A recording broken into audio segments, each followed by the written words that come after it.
जल जीवन मिशन,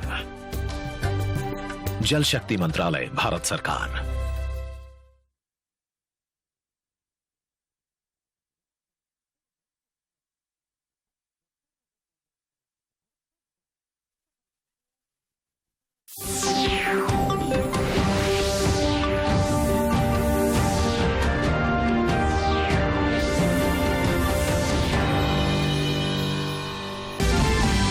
प्रधानमंत्री नरेंद्र मोदी आज वीडियो कॉन्फ्रेंस के माध्यम से स्विट्जरलैंड के दावोस में विश्व आर्थिक मंच की बैठक को करेंगे संबोधित। जलवायु परिवर्तन, सामाजिक संबंधों और कोविड टीकाकरण जैसे मुद्दों पर रखेंगे अपने विचार।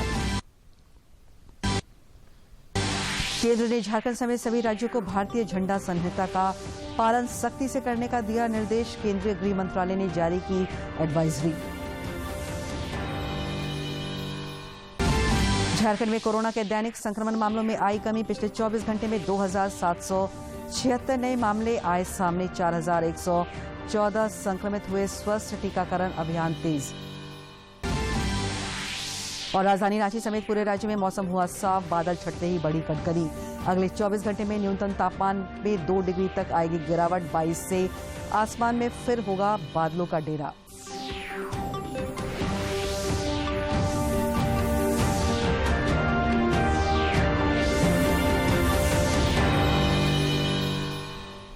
नमस्कार, खबरें झारखंड में आपका स्वागत है। मैं हूं दिव्या और समाचारों में आगे बढ़ने से पहले ये संदेश। देश कोविड टीकाकरण अभियान के अंतर्गत 150 करोड़ टीके लगाने का कीर्तिमान स्थापित कर संपूर्ण टीकाकरण की दिशा में निरंतर आगे बढ़ रहा है।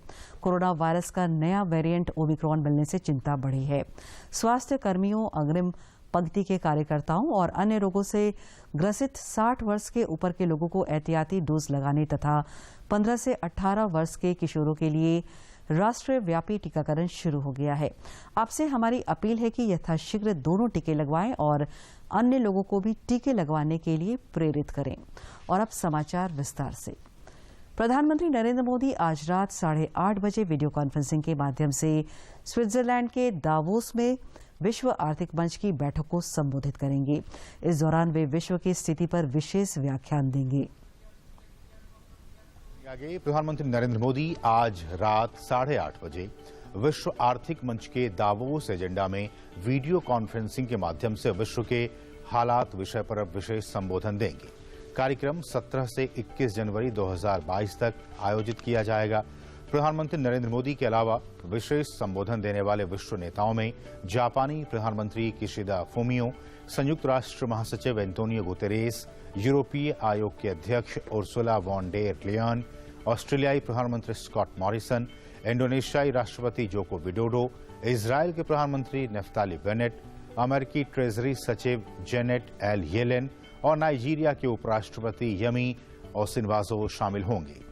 इस कार्यक्रम में उद्योग जगत के शीर्ष नेता, अंतर्राष्ट्रीय संगठन और नागरिक समाज भी भाग लेंगे, जो आज दुनिया के सामने आने वाली महत्वपूर्ण चुनौतियों पर विचार विमर्श करेंगे और उनसे निपटने के तरीकों पर चर्चा करेंगे। गणतंत्र दिवस से पहले केंद्र ने झारखंड समेत सभी राज्यों और केंद्र शासित प्रदेशों को भारतीय झंडा संहिता का पालन सख्ती से करने का निर्देश दिया है। केंद्रीय गृह मंत्रालय ने एक एडवाइजरी जारी कर राज्यों से कहा है कि राष्ट्रीय झंडा संहिता 2002 और राष्ट्रीय गौरव अपमान निवारण अधिनियम 1971 का कड़ाई से पालन सुनिश्चित कराया जाए। केंद्रीय गृह मंत्रालय द्वारा जारी दिशा निर्देशों में यह भी सुनिश्चित करने को कहा गया है कि महत्वपूर्ण राष्ट्रीय, सांस्कृतिक और खेलकूद गतिविधियों के मौके पर जनता द्वारा केवल कागज के बने ही झंडे का प्रयोग किया जाए। साथ ही समारोह पूरा होने पर ऐसे झंडों का निपटान उनकी मर्यादा के अनुरूप किया जाना चाहिए। देश में पिछले 24 घंटे के दौरान कोविड के 2,58,089 नए संक्रमितों की पहचान की गई है। इस दौरान 1,51,744 संक्रमित स्वस्थ भी हुए हैं।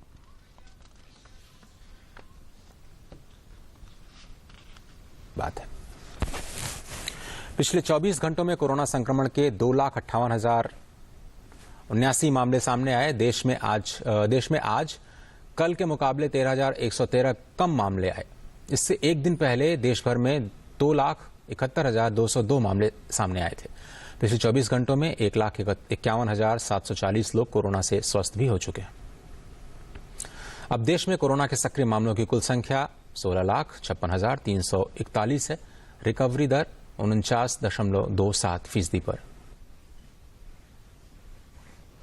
इधर झारखंड में पिछले 24 घंटों के दौरान 2,776 नए संक्रमितों की पहचान की गई है। हालांकि राहत की बात यह है कि इस अवधि में 4,114 संक्रमित स्वस्थ भी हुए हैं। इस दौरान 4 लोगों की संक्रमण से मौत भी हुई है। राज्य में सक्रिय मामलों की संख्या 31,747 है। एक समय था जब मरीजों को ऑक्सीजन उपलब्ध कराना किसी चुनौती से कम नहीं था, लेकिन नए और आधुनिक प्लांट लग जाने से कई अस्पताल अब ऑक्सीजन के मामले में आत्मनिर्भर हो गए हैं।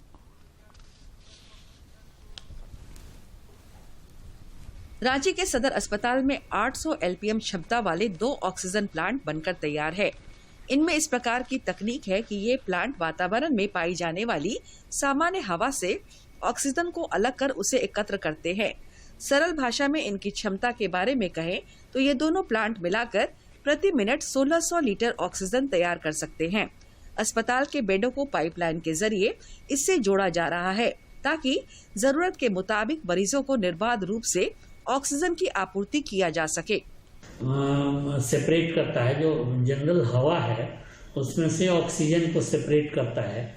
और वो जो 1600 एलपीएम का प्लांट है, मतलब 1600 लीटर पर मिनट ऑक्सीजन उससे बनेगा और ऑक्सीजन का कंसंट्रेशन लगभग 94% तक रहता है।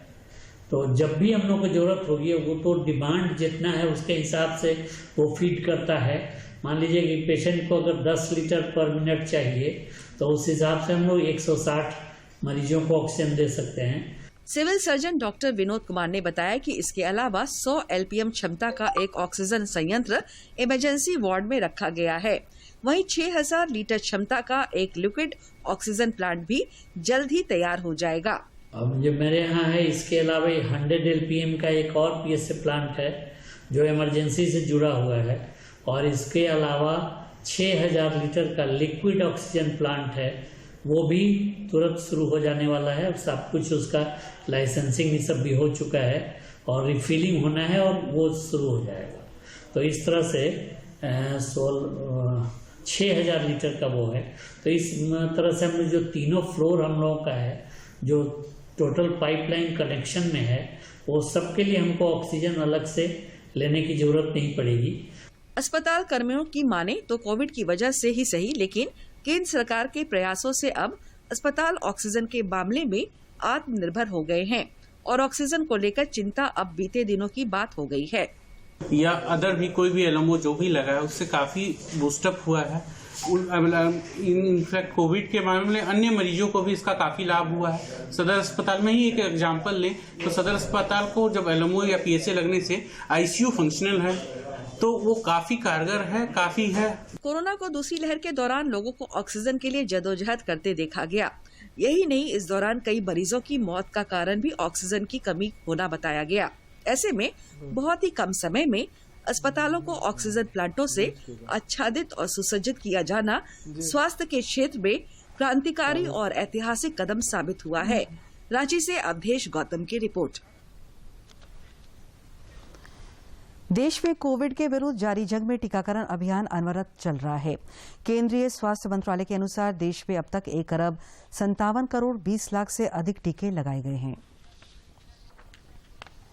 देश भर में कोरोना टीकाकरण अभियान के तहत अब तक कुल 157 करोड़ 20 लाख से ज्यादा कोविड टीके लगाए जा चुके हैं।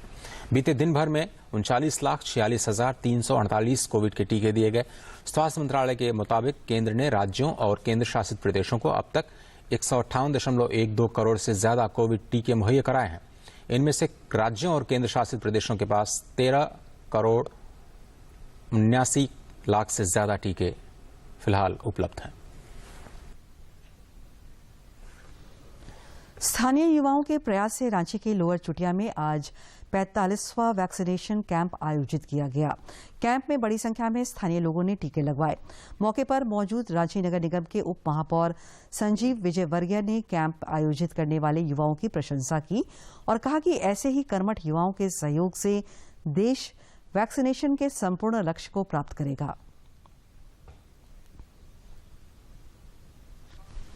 सेवा, नारायण सेवा इनके खून में बसा हुआ। और पंडित दीनदयाल उपाध्याय जी का जो एक नारा था कि हम सबको कैसे सरकारी सुविधा दिला सके, सबके पास विकास कैसे ले जा सके और सरकार क्या कर रही है उसकी पहुंच नीचे लेवल तक पहुंचा सके, उसमें हमारे कार्यकर्ता लगे हुए हैं। आज के अवसर पर देखिए यहाँ युवाओं को जो मोदी जी ने फिर एक समझ लीजिए तीसरी क्रांति लाने का काम किया कि 15 से 18 वर्ष के युवाओं को वैक्सीनेशन देने का काम शुरू हुआ है।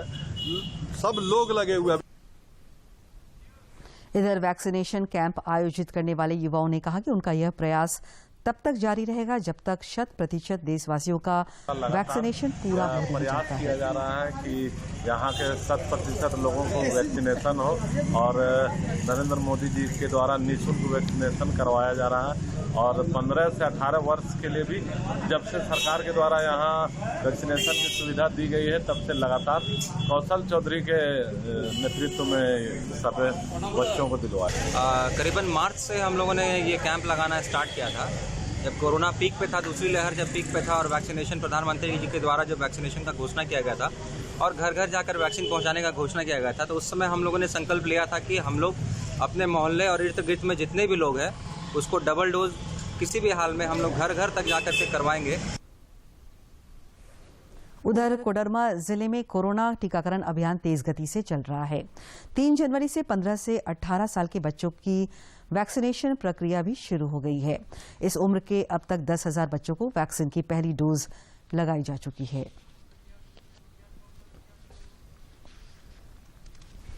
पंद्रह से 18 वर्ष आयु वर्ग के बच्चों को वैक्सीन लगाने के लिए कोडरमा जिले में टीका महोत्सव मनाया जा रहा है।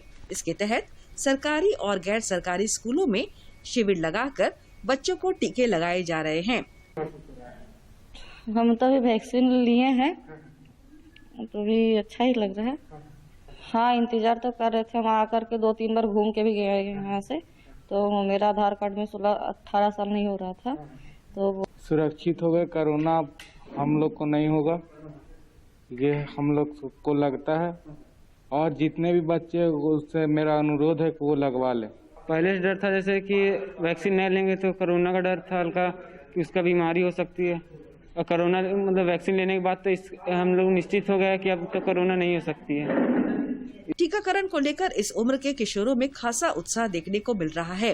वे कतारबद्ध होकर वैक्सीन के लिए अपनी बारी का इंतजार करते देखे जाते हैं। उनका कहना है कि संक्रमण से बचाव के लिए टीकाकरण बेहद जरूरी है। हम लोग वैक्सीन लेने से हमें अच्छा महसूस हो रहा है। हम लोग पहले से हमें डर था कि कहीं हम कोरोना के चपेट में ना आ जाए, इसलिए हमने जब सरकार का निर्देश आया कि वैक्सीनेशन 15 और 18 के बीच वाले का भी हो रहा है, तो हम लोगों ने लगाना उचित समझा। बहुत अच्छा लग रहा है वैक्सीन लगाने के बाद, अब जरा सा अच्छा लग रहा है बहुत सा। संक्रमण के खिलाफ जंग में टीकाकरण को सुरक्षा कवच बताया गया है। यही कारण है कि कोडरमा समेत पूरे राज्य में अब तक 3 करोड़ से ज्यादा लोगों को टीके लगाए जा चुके हैं। कोडरमा से गजेंद्र बिहारी सिन्हा की रिपोर्ट। 15 से 18 वर्ष आयु वर्ग के युवाओं में कोविड टीकाकरण को लेकर खासा उत्साह देखा जा रहा है। लोहरदगा जिले के एकलव्य मॉडल आवासीय विद्यालय की छात्रा नमिता ने टीकाकरण के बाद अपना अनुभव साझा किया और सभी से वैक्सीन लेने की अपील की। मेरा नाम नमिता उरा है। मैं Eklavya model residential girls school Kudra Lohardaga में कक्षा 11वीं विज्ञान की छात्रा हूँ। मेरी उम्र 17 वर्ष है। इन दिनों हम कोरोना जैसे महामारी से जूझ रहे हैं। इस महामारी से बचने के लिए भारत सरकार ने एक योजना बनाई है जिसमें 15 से 18 वर्ष के बच्चों को वैक्सीन दिया जा रहा है। इसको ध्यान में रखते हुए जिला प्रशासन की मदद से हमारे विद्यालय में भी आज ये वैक्सीन चलाया गया, जिसमें मैं आज वैक्सीनेटेड हो चुकी हूँ। जैसे कि हम सभी जान रहे हैं कि ये जो कोरोना जैसी महामारी है ये पूरे विश्व में 2 वर्षों से चल रही है, जिससे सुरक्षा पाया। कोविड टीकाकरण का 100% लक्ष्य हासिल करने के लिए लोहरदगा जिले सुदूर गांव विशेष जागरूकता अभियान चलाया जा रहा है। जिले के उपायुक्त दिलीप कुमार टोपो खुद गांव का दौरा कर रहे हैं और लोगों को जागरूक करने में अपनी भूमिका निभा रहे हैं। लोहरदगा जिले में कोविड टीकाकरण अभियान में गति लाने के लिए कई स्तरों पर प्रयास किए जा रहे हैं।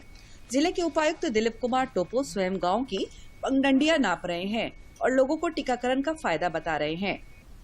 आप देख रहे हैं कि हम लोग कुड़ू प्रखंड के सुंदरू पंचायत में जो दूरस्थ एरिया है और यहाँ पर कोविड-19 को लेकर के जो वैक्सीन दिया जा रहा है उसका वैक्सीनेशन थोड़ा कम है। इसी चलते हम लोग सोचे कि लोगों से बात करें और लोगों को प्रेरित करें, इसलिए हम लोग अपना टीम बना करके समाज सेवी लोग को लेकर के सारा पदाधिकारी को लेकर के यहाँ आए हैं और लोगों से बात कर रहे हैं कि क्या दिक्कत है, उनकी बातों को सुन रहे हैं, उनको उत्साहित कर रहे हैं, उनका मन में जो कंफ्यूजन है उसको दूर कर रहे हैं। प्रशासनिक अधिकारियों के गांव पहुंचने से टीकाकरण को लेकर ग्रामीणों की भ्रांतियां क्षण भर में ही दूर हो रही है। ग्रामीण भी मानने लगे हैं कि कोरोना के खिलाफ टीकाकरण सुरक्षा कवच है। प्रशासनिक अधिकारियों और स्वास्थ्य कर्मियों द्वारा चलाए जा रहे जागरूकता अभियान का सकारात्मक असर अब साफ दिखने लगा है। ग्रामीण उत्साह के साथ टीका महोत्सव में भाग ले रहे हैं। लोहरदगा से आसिफ की रिपोर्ट। राज्यपाल रमेश बैस ने नेताजी सुभाष विश्वविद्यालय के प्रथम दीक्षांत समारोह को वर्चुअल माध्यम से संबोधित किया। उन्होंने उपाधि ग्रहण करने वाले विद्यार्थियों को बधाई दी। उन्होंने कहा कि यह विश्वविद्यालय झारखंड के साथ साथ पश्चिम बंगाल, बिहार, ओडिशा और उत्तर पूर्व राज्यों से आने वाले छात्रों के लिए उच्च शिक्षा का केंद्र है। रांची के सांसद संजय सेठ ने ग्रामीण क्षेत्र में रहने वाले स्कूली बच्चों को कंप्यूटर शिक्षा देने के लिए एक विशेष पहल शुरू की है। सांसद ने आज कंप्यूटर बैंक की शुरुआत की है, जिसमें कोई भी पुराना कंप्यूटर जमा कर सकता है ताकि सरकारी विद्यालय में पढ़ने वाले बच्चे उसका इस्तेमाल कर सके। रांची के सांसद संजय सेठ ने कंप्यूटर बैंक की शुरुआत की है। उन्होंने कहा कि उनके द्वारा शुरू किए गए बुक बैंक से रांची समेत राज्य के कई जिलों के बच्चों को लाभ मिल रहा है। अब वे चाहते हैं कि सबके प्रयास से सरकारी विद्यालयों में पढ़ने वाले बच्चों को कंप्यूटर का भी प्रशिक्षण मिले। कंप्यूटर बैंक ताकि चलती रहे ऑनलाइन क्लासेस। यदि आपके पास कोई भी electronic gadget, computer, laptop, tablet, smartphone अनुपयोगी है तो उसे हमारे कार्य में जमा कर सकते हैं। ये गैजेट अन्य बच्चों के लिए बहुत उपयोगी साबित होंगे। तो ये एक राज्य की जनता से एक आह्वान है। इस नेक पहल में सांसद ने सबसे सहयोग की अपील की है। कंप्यूटर बैंक में सबका सहयोग हो, इसके लिए उन्होंने विभिन्न सरकारी कार्यालयों और सार्वजनिक क्षेत्र के उपक्रमों को पत्र लिखा है। पत्र के माध्यम से उन्होंने मांग की है कि वह अपने संस्थान में पुराने बेकार पड़े कंप्यूटरों को बैंक में जमा करे ताकि उसका इस्तेमाल स्कूली बच्चों कर सके। हमने पुस्तकें पहुंचा दी, लेकिन अब ऑनलाइन क्लास में गांव में बच्चा बोलता है कैसे, हमारे पास मोबाइल नहीं है, हमारे पास कंप्यूटर नहीं। हम स्कूल में जाते हैं अपने क्षेत्र में तो स्कूल में कंप्यूटर नहीं है। बच्चे बोलते हैं कि आप बिना कंप्यूटर में पढ़े कैसे। तो एक हमने ये कदम उठाया, हमने आह्वान किया सबको चिट्ठी, सारे केंद्र सरकार, राज्य सरकार, PSUs, चाहे वो CCL हो, मेकॉन हो, CMPDI हो, सेल हो, सबको हमने चिट्ठी लिखी। गौरतलब है कि बच्चों की पढ़ाई में निरंतरता बनी रहे, इसके लिए सांसद संजय सेठ की पहल पर बुक बैंक का संचालन किया जा रहा है, जिसका लाभ राज्य के बच्चों को मिल रहा है।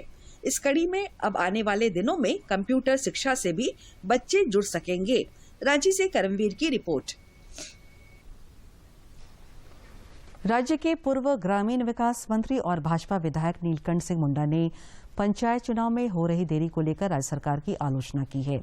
रांची स्थित पार्टी के प्रदेश कार्यालय में आयोजित संवाददाता सम्मेलन को संबोधित करते हुए श्री मुंडा ने सवाल उठाया कि अन्य राज्यों में जब सफलतापूर्वक चुनाव कराए जा रहे हैं तब झारखंड में पंचायत चुनाव क्यों नहीं कराया जा रहा है। हमारा इस झारखंड प्रदेश में जो मुखिया का अधिकार है, हक है, यहाँ का जनता का जो अधिकार है, हक है, उसको हम दिलाने के क्षेत्र में हम क्यों काम नहीं करेंगे। यहाँ का पंचायत का भी चुनाव होना चाहिए था, लेकिन आज तक चूंकि उसमें कभी कभी ये लगता है कि चुनाव नहीं कराने के पीछे भी कुछ राज है, कुछ किंतु परंतु जुटा हुआ है। तो इसलिए सरकार को कोई मुखिया का पंचायत का चुनाव कराना चाहिए। और आज मनरेगा के क्षेत्र में हम लोग जब मनरेगा के क्षेत्र में जब काम करते तो महिला मिस्त्री रानी दीदी का भी आप सब जानते। पाकुड़ जिले में सांसद विजय हांसदा और प्रदेश 20 सूत्री कार्यक्रम क्रियान्वयन समिति के कार्यकारी अध्यक्ष प्रोफेसर स्टीफन मरांडी ने संयुक्त रूप से 2 महत्वपूर्ण सड़कों का शिलान्यास किया। लगभग 1.25 अरब रुपए से बनने वाली इन सड़कों से लगभग 2 दर्जन गांवों को लाभ मिलेगा।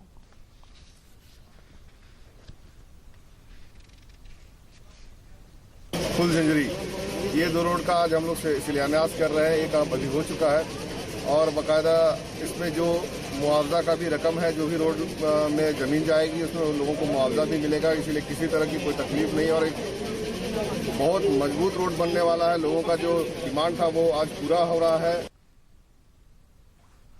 राजधानी रांची समेत राज्य भर में 4 दिनों के बाद आज मौसम साफ हो गया है।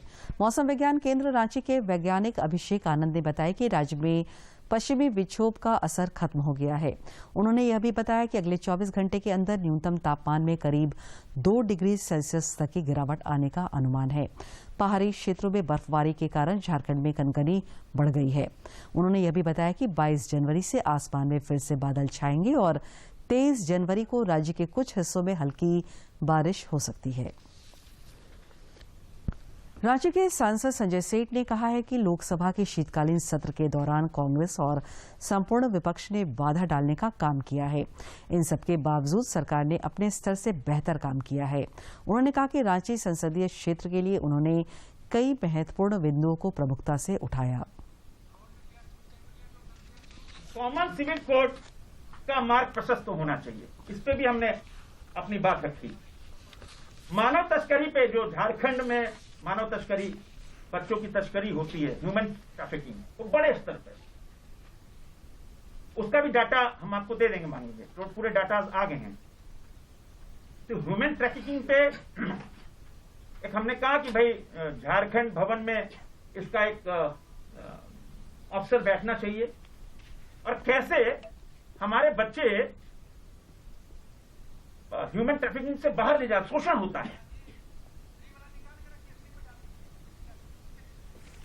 कोडरमा जिले में प्रशिक्षु उप समाहर्ता आशुतोष कुमार, सदर अस्पताल के चिकित्सा पदाधिकारी डॉक्टर शरद कुमार और आयुष्मान भारत योजना के जिला कार्यक्रम समन्वयक अभिजीत बनर्जी ने जयनगर प्रखंड के सतरीहा और चेहाल स्थित हेल्थ एंड वेलनेस सेंटर का निरीक्षण किया। इन दोनों वेलनेस सेंटरों का निर्माण कार्य लगभग पूरा हो चुका है। इस दौरान पदाधिकारियों ने संवेदक को कई दिशा निर्देश भी दिए। राज्य में अधिक से अधिक महिलाओं को मनरेगा योजना से जोड़ने का प्रयास किया जा रहा है। सरकार की ओर से महिला श्रमिकों को कार्यस्थल पर प्रशिक्षित किया जा रहा है। अकुशल महिला श्रमिकों को कुशल और अर्धकुशल बनाने की कवायद चल रही है। वित्तीय वर्ष 2021-22 में राज्य भर में 88,939 महिलाओं का चयन कर उन्हें प्रशिक्षण दिया गया है। और अब कुछ खबर राज्य के विभिन्न जिलों से।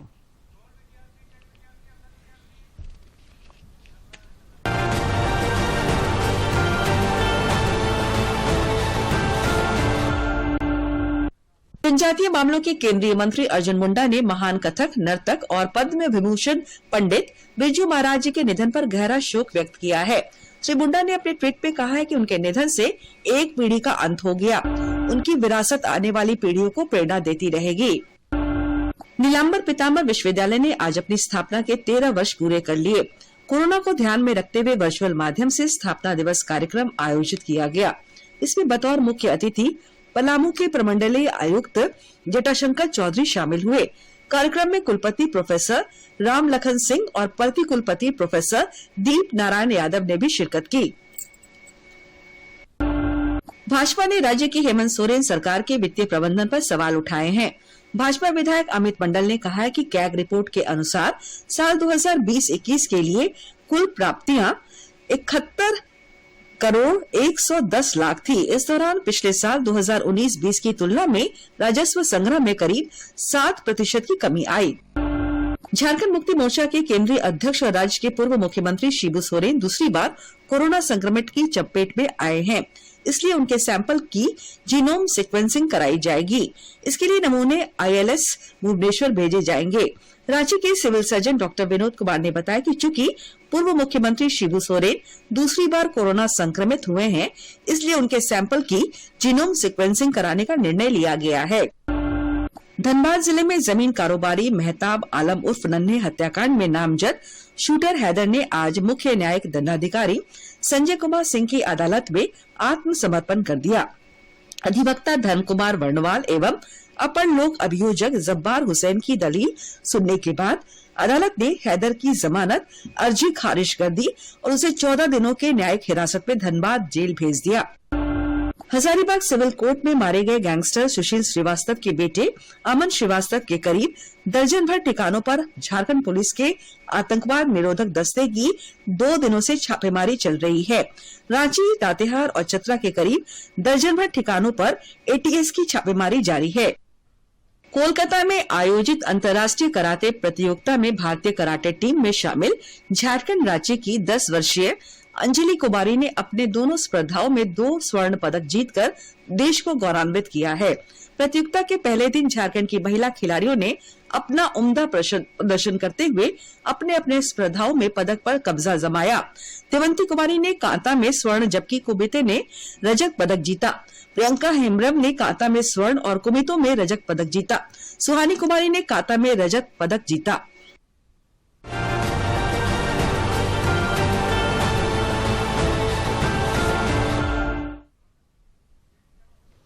दूरदर्शन झारखंड पर पल पल की खबरों से जुड़े रहने के लिए आप हमारे social media platform Twitter, Facebook और यूट्यूब से जुड़ सकते हैं, क्योंकि खबरों से जितना बाखबर रहना जरूरी है उससे ज्यादा जरूरी है सटीक, संतुलित और निष्पक्ष समाचार।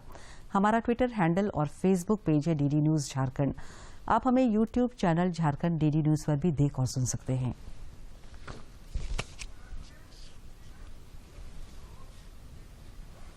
अंत में मुख्य समाचार एक बार फिर। प्रधानमंत्री नरेंद्र मोदी आज वीडियो कॉन्फ्रेंस के माध्यम से स्विट्जरलैंड के दावोस में विश्व आर्थिक मंच की बैठक को करेंगे संबोधित। जलवायु परिवर्तन, सामाजिक संबंधों और कोविड टीकाकरण जैसे मुद्दों पर रखेंगे अपने विचार। केंद्र ने झारखंड समेत सभी राज्यों को भारतीय झंडा संहिता का पालन सख्ती से करने का दिया निर्देश। केंद्रीय गृह मंत्रालय ने जारी की एडवाइजरी।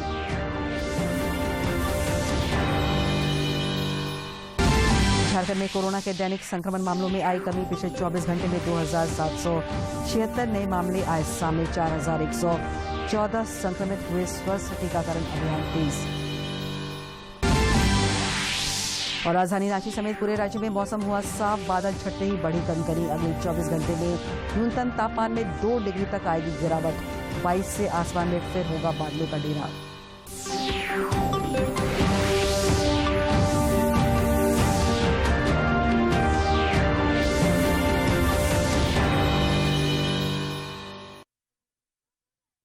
अभी आएगा। अरे बोलो ना माँ, कब आएगा? बोला ना, अभी आ जाएगा। ये ले, आ गया कुआं। अरे कुआं नहीं माँ, हमारे घर नल से जल कब आएगा?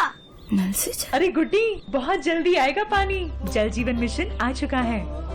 हम 1 कदम उठाएंगे तो सरकार 10 कदम उठाएगी। सच? तुम्हारे मुंह में घी शक्कर। घी शक्कर नहीं माँ, स्वच्छ जल। 2024 तक देश के सभी 19 करोड़ घरों में पहुंचेगा पीने का साफ पानी। अब होगा हर घर जल। जल जीवन मिशन, जल शक्ति मंत्रालय, भारत सरकार।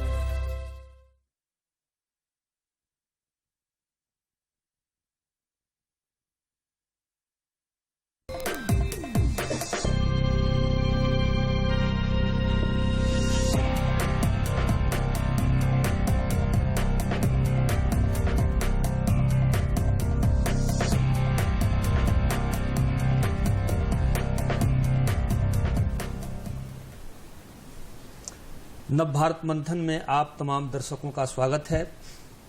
आज हम लोग